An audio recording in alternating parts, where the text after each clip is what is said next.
गोटे press meet आमर होता आमर समस्ते जानिथिबे जे गतकाली निर्वाचन दिन आमर 184 185 नंबर बूथ रे संजय राउत जे आमर इलेक्शन एजेंट एवं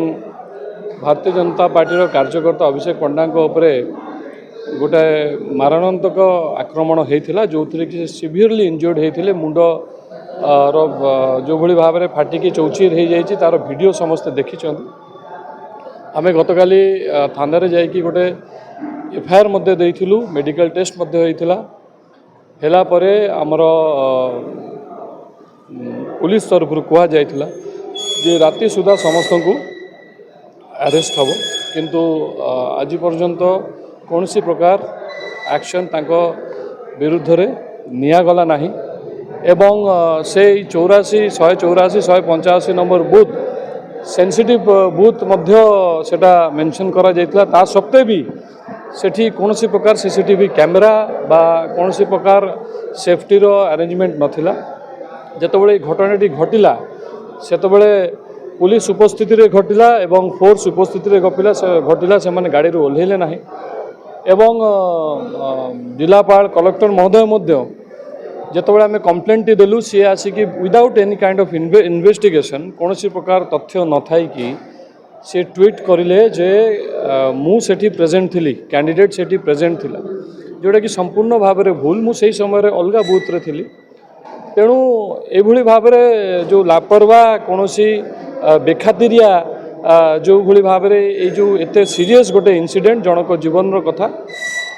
ताकू जो भली भाव में ट्रीटमेंट करा जाउछ हमर दाबी होउछि जे जो माने दोषी तांकू 48 घंटा भितर तांकू अरेस्ट करा जाऊ आमे धैर्यर सहित विश्वास सहित प्रशासन उपरे भरोसा करिक आमे रहिछु किंतु जदि ए अन्यायर आमको ये जो अन्याय होइछि आम प्रति यार जदि ठीक भाव में याकू लॉ द्वारा पुलिस द्वारा जदि याकू विचार न करा जिवो जो माने दोषी रमेश जेना तांको पुओ शुभम जेना तांको जदि एवं तांकर साथी 8-10 जन साथी जो मानकर ना दिया एफआईआर एवं जो जो भाव में सांघातिक सब दफा लगी जदि तांको गिरफ न करा जाए ताले ये आंदोलन आगामी दिन में आउरी तीव्र गति नब बढ़ आमे कलेक्टरेट घेराव करूँ आगामी दिन में आमे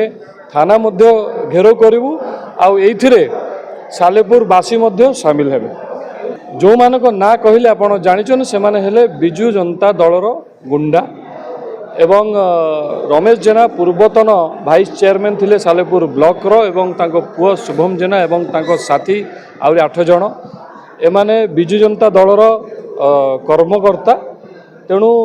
बिजू जनता दल पे पुलिस जो तांको कर्मी है काम करुच्ची खाली से गोटे बूथ नुहे मो प्रेजेंट रे भी अन्य बूथ खाली मुझे एमती बहुत गुड़े घटना होइछि।